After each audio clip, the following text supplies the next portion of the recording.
Scientists will use carbon data to try to prove that it's millions of years of age. But there's a lot of debate on that, and it's purely assumptions, because it is indeed built on assumptions. But the evolutionists, assuming the evolution must be true, attempts then to formulate methods which will prove that vast eons of time are available. And his task, however, is fraught with serious problems because of the fact that science can never resolve the age of the earth. And the use of science is obviously futile. So when we look at the, I need to get my mouse here so I can move those slides forward.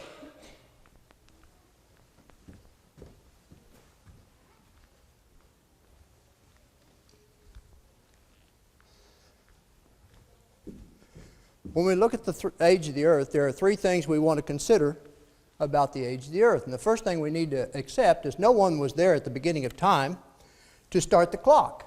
And there had to be a clock that had to be started to really determine the actual age of the earth. So when we look at these methods and everything, the first thing that we need to accept is there are no specific methods which can prove in any absolute sense the age of the earth.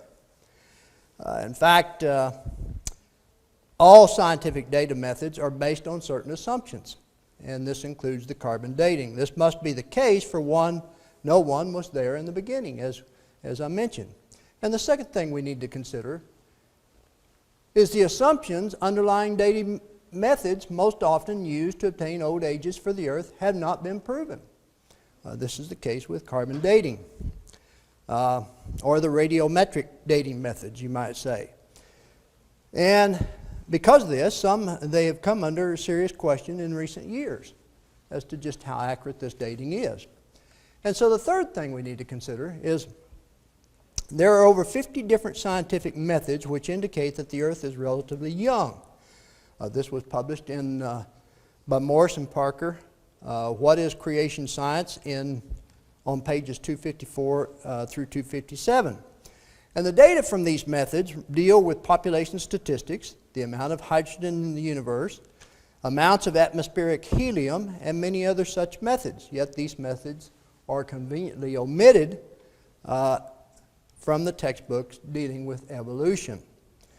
So it is obvious that science, since all scientific methods are built in assumptions, science cannot tell us, in fact, how old the earth is. In fact, their figures will tell you that the earth is somewhere between 100 years old to 4.6 billion years old, based on their scientific predictions or assessments.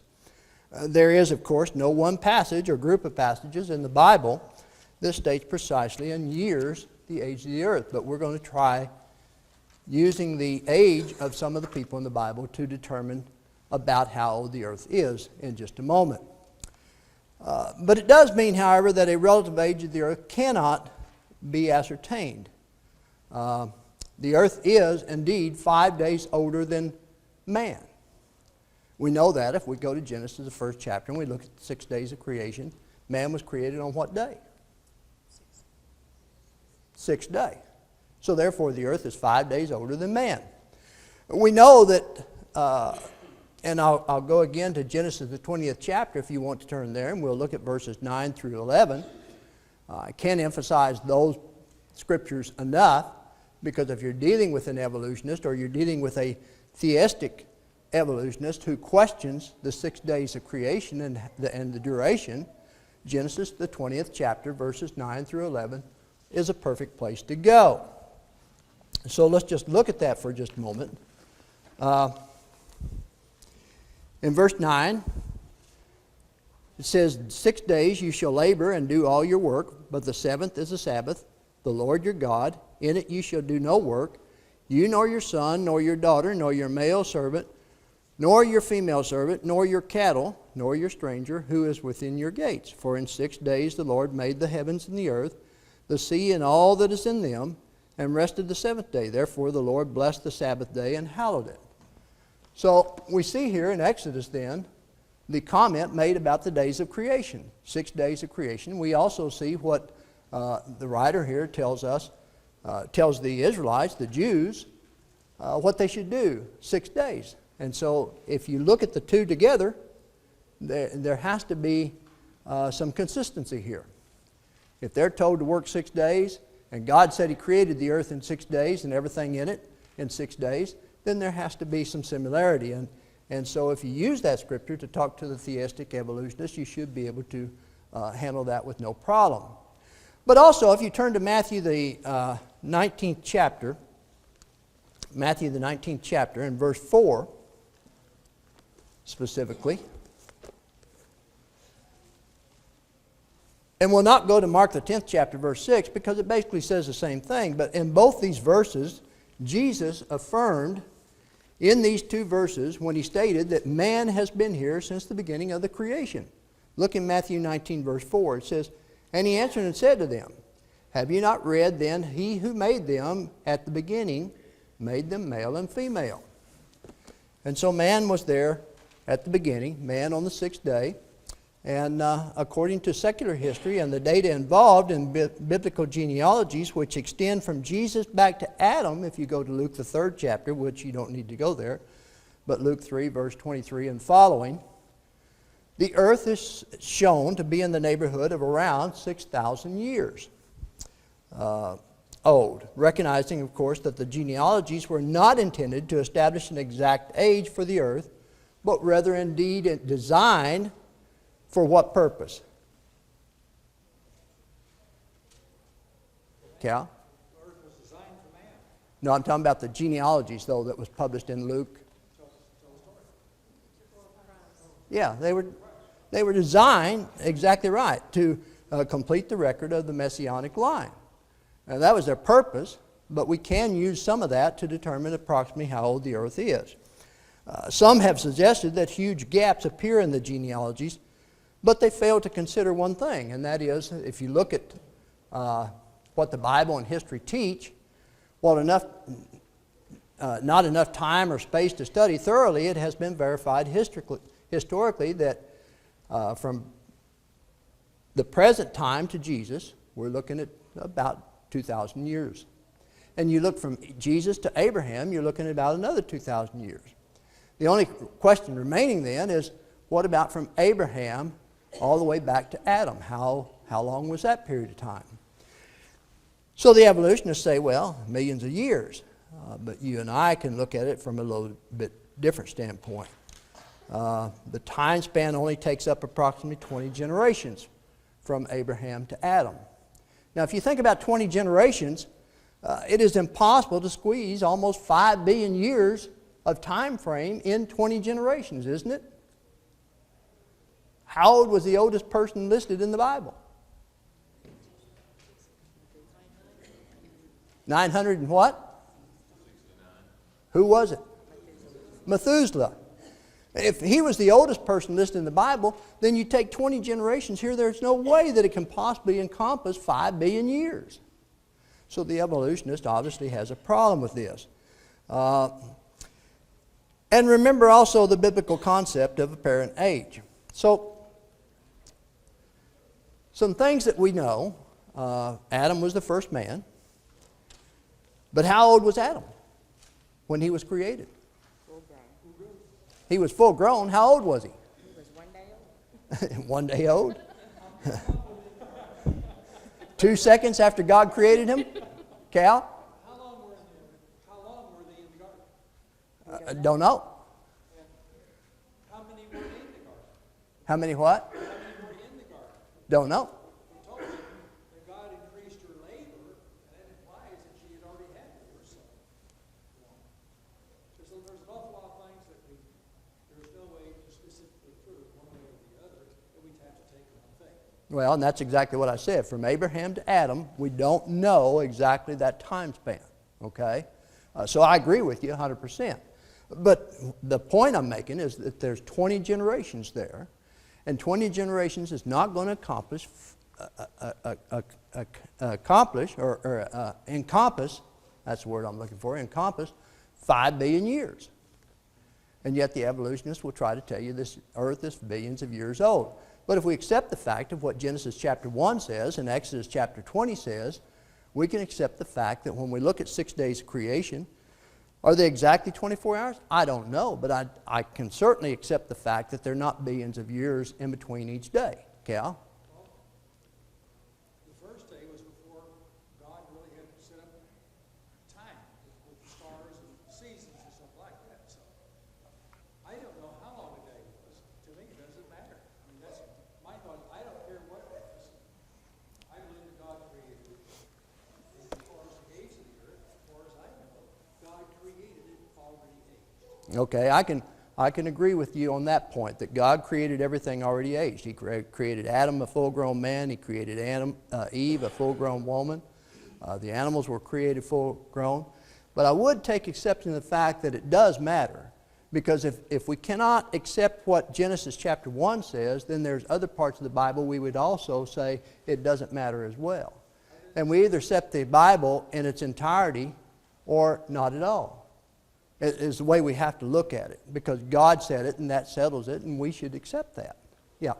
Well, I'm not saying I don't believe. I believe He's capable of doing it that way. Yes. I just don't know why He did. And to me, it's a matter of indifference, because I believe that it was created and it was only through His efforts.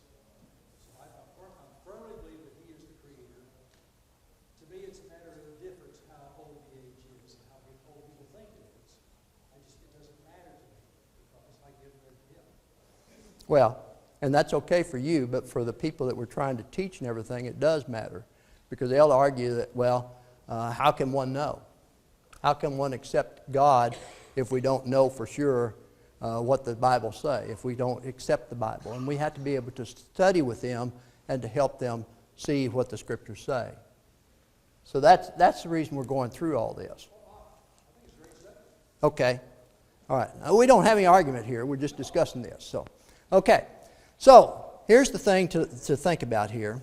Since God told us that this was what He did, as Cal mentioned here, He cannot be charged, as some have tried to do, with deception. And consider this. How would God have created anything at all without it having the appearance of some age? And that's kind of what Cal said there too, and what I said a moment ago. If God had created an atom, it would have had the appearance of having been there. And the earth may appear old because God created it with the appearance of age. Cal? Do what? Oh, I'm sorry. With all this thought, Just holler, Jensen. does it mean that the chicken came before the egg? Yeah. I would say yes. God created life in maturity. He didn't create a baby, Adam. He didn't create a baby, Eve, because they couldn't take care of themselves. He created them full grown. And I would suggest you're exactly right. The chicken came before the egg. And don't you think that's important when we talk about their sin? They were full grown. Yes. They were mature. They had the understanding that, I mean, when I talk to my child or when I talk to kids, you talk differently than when you talk to adults. You know, and so they were fully aware when God said, do not eat. They understood that. Now, a child may not quite get that, you know, and so I think that's important too, in the fact that they understood when they transgressed God's law, they understood why they had to suffer their consequences too. Thus, the idea a child is safe, not saved, you know. Yeah, that's a very good point. I'm sorry. You didn't hear it? I'm not going to. Well, I'll try to repeat. I'll try to summarize it, and you tell me where I'm wrong. What she's saying is Adam and Eve were full grown. They were accountable for their sins because of the fact that they were full grown. They were not infants. They knew what they were doing. They made the choice, and because they made that choice, they were fully accountable for it. And God held them accountable because they were fully mature and knew what they were doing. Yes, Cal. Well, I would suggest that when they were created, they had all of the knowledge that they needed to do what God's purpose was. They had all the knowledge. If she became pregnant the first day, she had the knowledge, and they had the knowledge on how to raise a baby, how to do those things. They had the knowledge on how to tend to the garden and do all the things they were supposed to do. So when God created them, He created them perfect with perfect knowledge. Absolutely. And if He hadn't done that, He wouldn't have told them that your purpose is to tend to the garden, to take care of it. They knew what to do and everything because God created them that way. They were mature. They were prepared to accept this responsibility from the very beginning. So, any other comments? Yeah, exactly right. Exactly right. I questioned some of the names that he gave some of them, but that's different. Okay, so we know that Adam was the first man. And then also, when we look at 1 Corinthians chapter 15, verse 45, when the Apostle Paul was talking to the church at Corinth, he made this statement. It is written, the first man, Adam, became a living being. All right, we already understand that. The last man, Adam, became a life-giving spirit. So man has been on the earth from the very beginning, and we've already discussed that. And we looked at Matthew chapter 19, verse 4, and also Mark 10, verse 6, tells us from the beginning of the creation, God made them male and female. So some things then that we need to know. The earth is only 5 days older than man. We already talked about that. And when we look at Exodus 31st chapter in verse 17, Exodus 31 verse 17, it says, "It is a sign between me and the children of Israel forever. For in 6 days the Lord made the heavens and the earth, and on the seventh day he rested and was refreshed." You may have the perception that I feel like I'm out of breath, and I probably am a little bit because I walked down the hill to look at our branches torn out of our trees and then walked back up quickly. So I'm gradually getting the breath back. Hang on with me. All right. So man was made on the sixth day. And in Genesis 1st chapter verse 26, "Then God said, Let us make man in our image according to our likeness. Let them have dominion over the fish of the sea, over the birds of the air, and over the cattle, over all the earth, and over every creeping thing that creeps on the earth." All right? So, if we can obtain the time between Adam and Abraham then, we can determine the relative age of the earth. Is this information available from secular history? It is not. It is not. So what we need to do is look at the facts in the Bible. And to be able to do that, I'm going to skip these next two slides. I put them in there, but they're not that great a slide, I don't think. But what I do want to look at is Genesis, the 5th chapter, verses 3 through 32. And I'll have it on the screen here. I put down beside it ages, okay?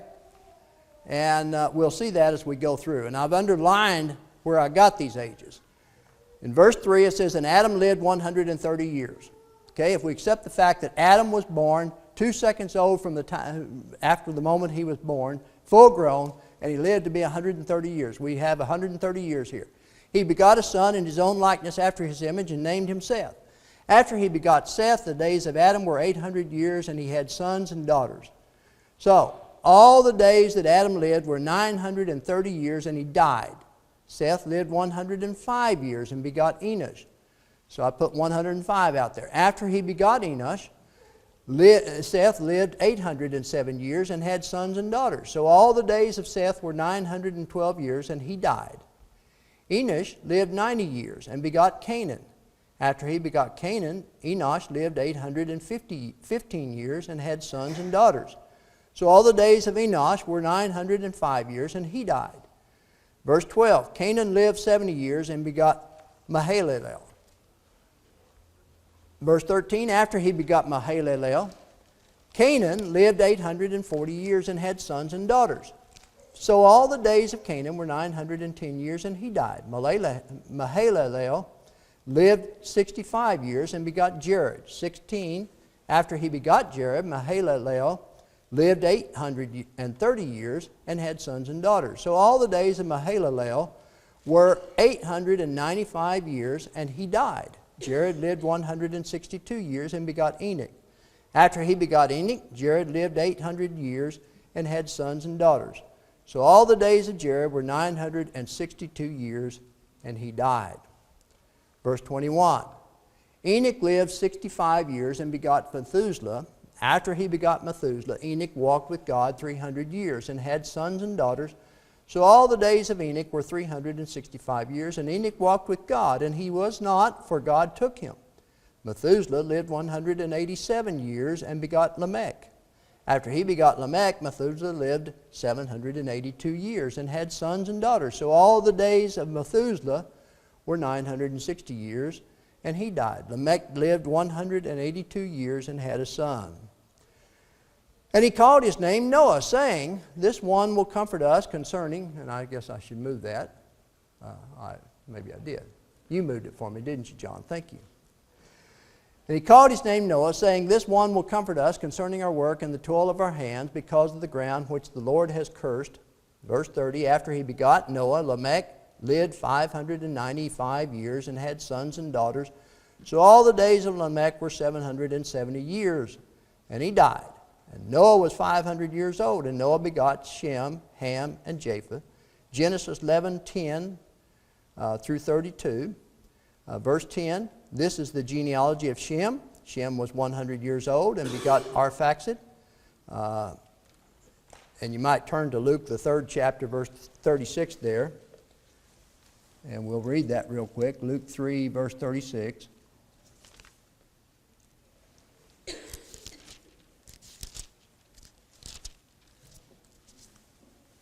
Luke 3, verse 36 says, the son of Canaan, the son of Arphaxad, the son of Shem, the son of Noah, the son of Lamech.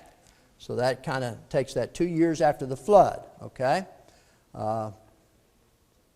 Shem was 100 years old and begot Arphaxad 2 years after the flood. And after he begot Arphaxad, Shem lived 500 years and begot sons and daughters. Then Arphaxad lived 35 years and begot Salah. After he begot Salah, Arphaxad lived 403 years and begot sons and daughters. Salah lived 30 years and begot Eber. After he begot Eber, Salah lived 403 years and begot sons and daughters. Eber lived 34 years and begot Peleg. After he begot Peleg, Eber lived 430 years and begot sons and daughters. Peleg lived 30 years and begot Reu. After he begot Reu, Peleg lived 209 years and begot sons and daughters. Reu lived 32 years and begot Serug. Then verse 21. After he begot Serug, Reu lived 207 years and begot sons and daughters. Serug lived 30 years and begot Nahor. After he begot Nahor, Serug lived 200 years and begot sons and daughters. Nahor lived 29 years and begot Terah. After he begot Terah, Nahor lived 119 years and begot sons and daughters. Now Terah lived 70 years and begot Abram, Nahor, and Haran. This is the genealogy of Terah. Terah begot Abram, Nahor, and Haran. Haran begot Lot, and Haran died before his father Terah in his native land in Ur of the Chaldeans. And so all of that added up to 2006, plus Luke adds Canaan as a son of Arphaxad, and that's why we went to Luke, the 3rd chapter. So, now that's an estimate. Not going to be exact or anything, but that genealogy is there, and you can take those ages and put them all together and come up with somewhere around 2,000 years. So when you look at all that, while not enough time or space to study thoroughly, it has been verified historically that from present to Jesus is 2,000 years. From Jesus to Abraham is 2,000. The only question remaining then is Abraham to Adam. And Abraham to Adam equals about 2,000 years if you accept the genealogy that we just looked at. Okay? So, simple math puts creation around 4,000 BC plus the 2,000 AD. You have about 6,000 years of age. Any thoughts?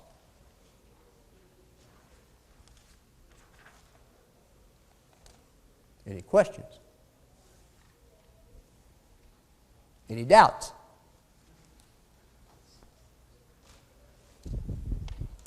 Okay. So the Bible account of creation and implications regarding the age of the earth do not conflict with actual facts of the physical world. When you look at actual facts, but not assumptions or predictions that science will make sometimes. When we look at assumptions in dating, all estimates about the earth age use dating methods that are based on at least 3 assumptions. Okay? 3 assumptions. You may know what they are, but if you don't, here's assumption number 1. It must be assumed that the process rate is constant or has a known functional variation. Okay? Number 2, it must be assumed that the process system is closed or one with known external efforts. And number 3, it must be assumed that the starting components or quantities in the process are known. The problem with these 3 vital assumptions are that none of them are provable or testable. Okay? Do what? They're all assumed. They're all assumed. Exactly right, Cal.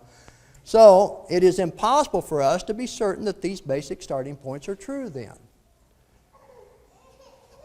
Therefore, science is just strictly making an assumption.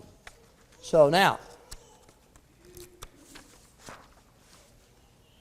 turn a couple of pages here because I decided there's some things here that's just kind of redundant of what we talked about before. Based on what we've talked about now, let's look at theistic evolution a little bit. First off, the word theistic comes from the Greek word theos, meaning God. And we all accept that. All right? Therefore, when one claims to be a theistic evolutionist, he is claiming to believe in both God and evolution at the same time. And this is what I'm saying. We have some of these folks in the church, and we have some of these folks in the church that have created problems. J.D. Bales, who likes to be known as a doctor, J.D. Bales, remarked this. He said, "There are many in the religious world and a few in the New Testament church who think that Genesis can and must be harmonized with evolution. They are theistic evolutionists who maintain that evolution was God's method of creation." This was published in the Gospel Advocate on January 24th of 1974.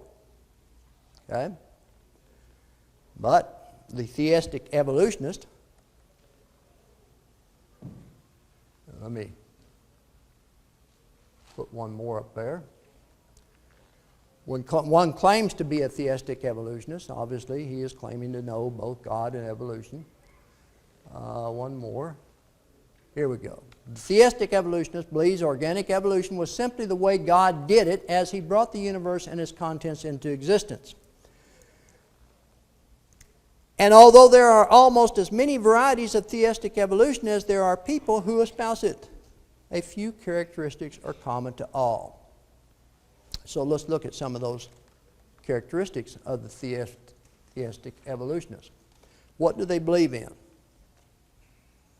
First off, they believe in an old earth. They do not accept the fact of 6 days of creation, such as a 24-hour day. They believe in a very old earth. Secondly, the theistic evolutionist believes wholly natural processes responsible for life as we see it once the initial matter was brought into existence by God. So what they're saying basically is God started the process, but then you have evolution taking over. And evolution doing the work. And thirdly, the theistic evolutionist believes in a figurative or non-literal interpretation of the Genesis account of creation.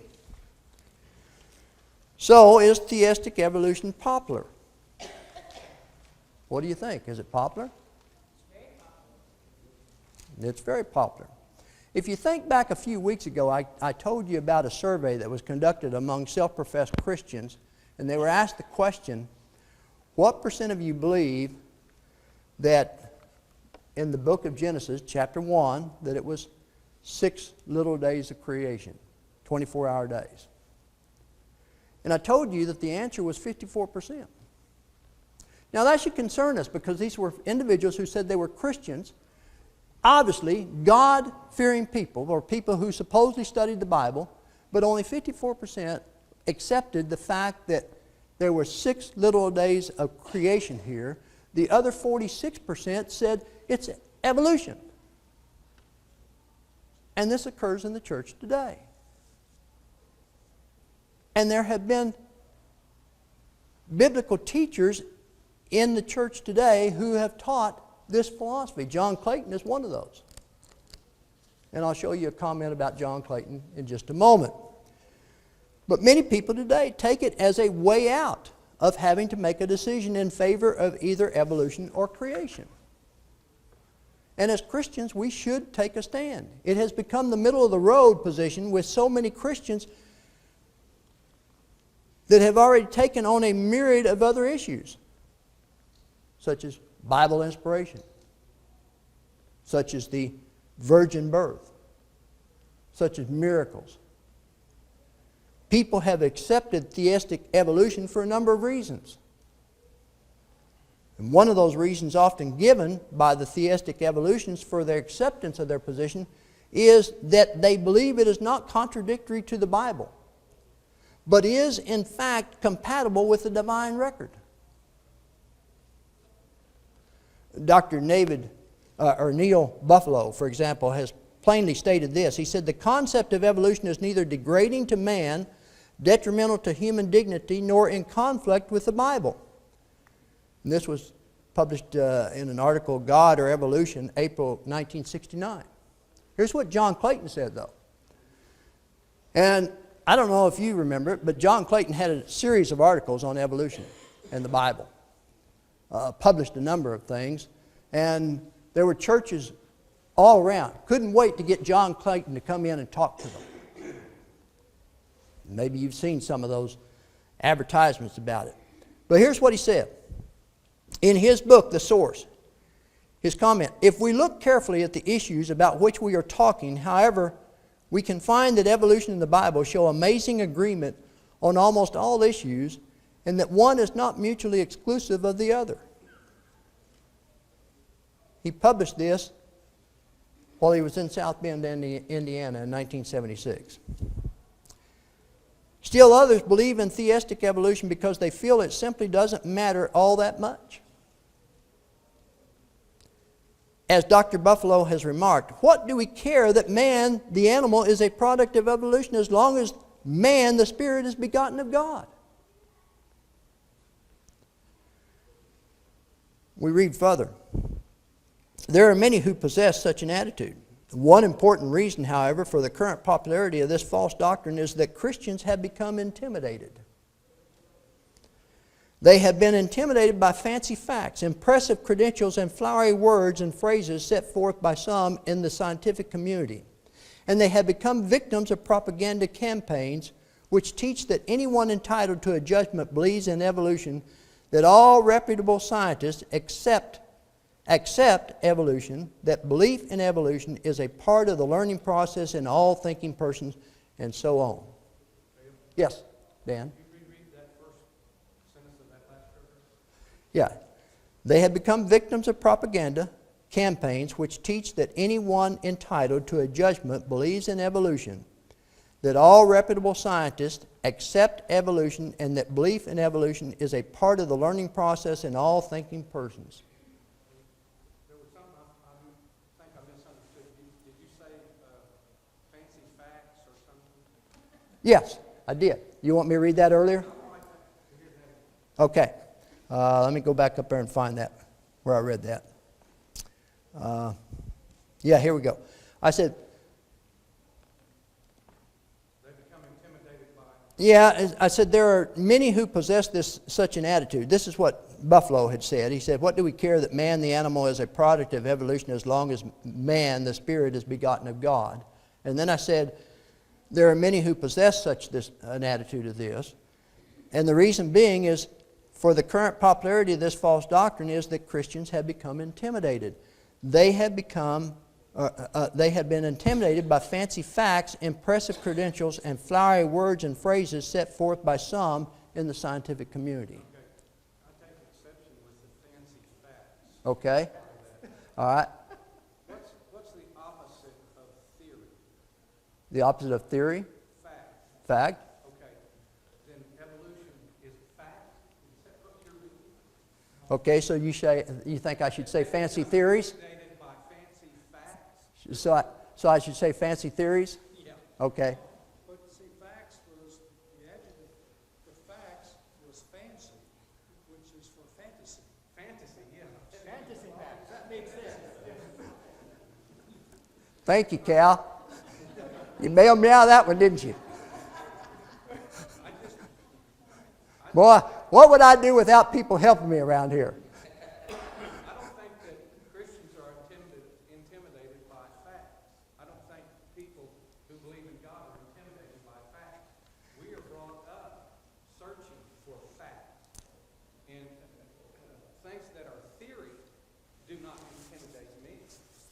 Yeah, and I agree with you, Dan.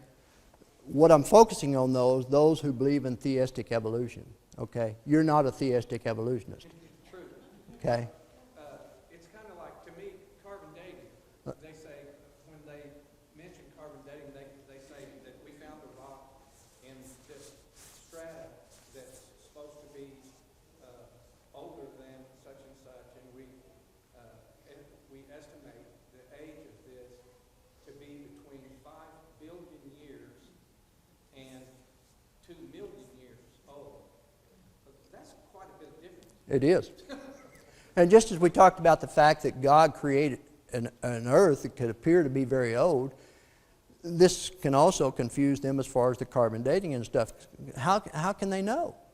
Well, what did God gather up to create things? The Genesis says that the earth was void and darkness was upon the face of the deep, and then creation began. Okay, so there was something there. If he's saying that it was void and dark, there was something there, you know. Well, so first off, let me say, I don't think you're a theistic evolutionist. Maybe changing that. But here's the one thing we want to be careful of. We don't want to say that there was something there for God to take that something and create something. God spoke and it became. It came into existence at his speaking of it. Yes. So there wasn't, what void means there is nothing. Right. Absolutely. That's void. Absolutely. Jensen, you had a comment? It's funny. We're trying to use science to prove evolution. But in scientific terms, right, theories are hypotheses that can be proven over and over using tests, right? Well, a hypothesis is an educated guess, right? Okay, so you have to have an educated guess that can prove over and over by test to become a theory. And Right. to become a law, these theories has never been disproven by any test.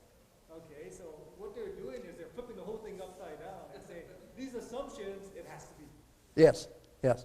They're not, Yeah. Yes. Yes, sir.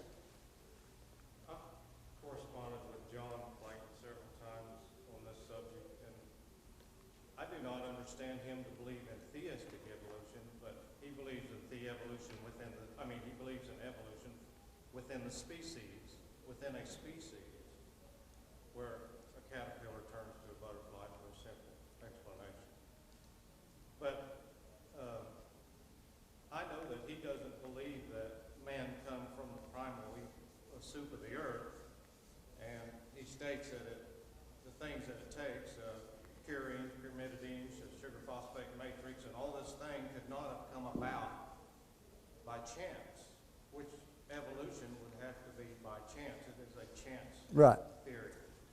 I'm not sure he believes that, and I don't know where this quote came from. It came from his own book. I have that book. It was his private writings. Yeah, I have the source of the book, but I talked to him about that, and I'm not sure.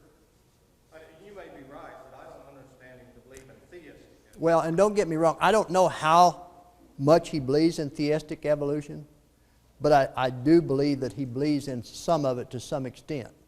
And I think we have to be, and that's the point I'm trying to make, we have to be careful because we either accept the Bible in its entirety as it's written, or if we're not going to accept one part of it, then we should reject it all, is what I'm suggesting. I know he don't believe in the Deus theory. He argues that point that we don't know. Yeah. But Yes, Kathy. That is the whole problem when you bring man's words into a Bible study. He has no authority. He just has a theory just like the scientists do. And they're the ultimate fence sitters. They're not interested in the truth, and they're not accepting God's word because they're not taking the whole of it. That's just his thought. Well, you've got a thought, he's got a thought, and all of us do. The point is what does the Bible say about it? It's a Bible study. Exactly right. And, the thing of it is you can bring their theories in there, but it just exactly like Mr. Lee said, they're upside down. Because all they've done is taken a false premise tried to equate science with God's Word, and that's not possible, because they don't know and they'll never know. The Bible says they'll never know from the beginning to the end. They'll never find it out. They'll try, but they'll never know. So, I mean, we have to go with that theory if we believe in the Bible. Yeah.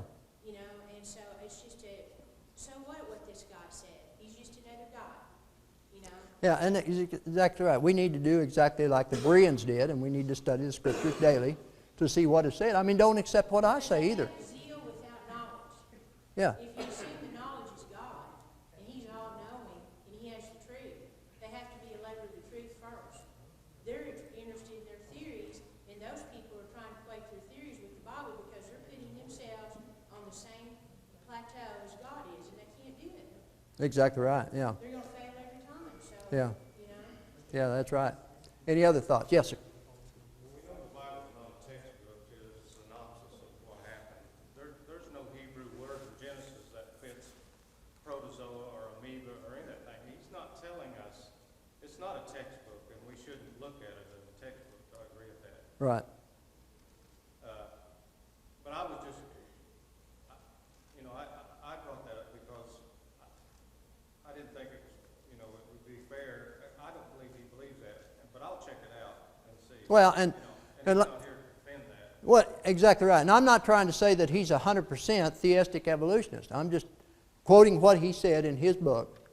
And if he said that, then there would suggest that, and as you indicate, the caterpillar turning into a butterfly, some people call that evolution, but that's the maturation process of the egg that was created by God, and that's not evolution. That's doing what was created here to do.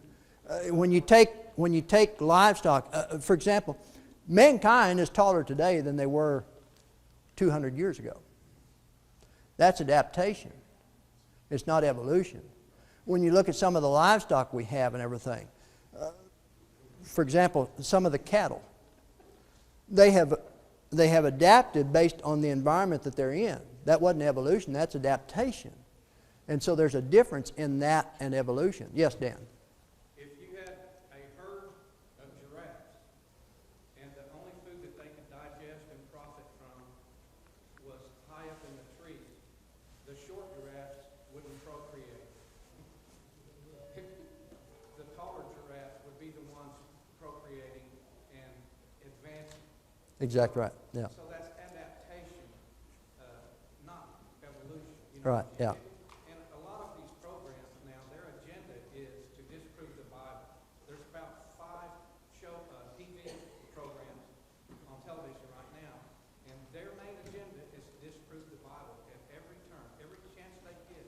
And one of what bugs me is, I used to like some of these shows, National Geographic had a lot of animals and stuff on it. Now they're agendicized into Bible disproving, and there's the History Channel and all of these other channels that supposedly are trying to educate all of us dumb God believers.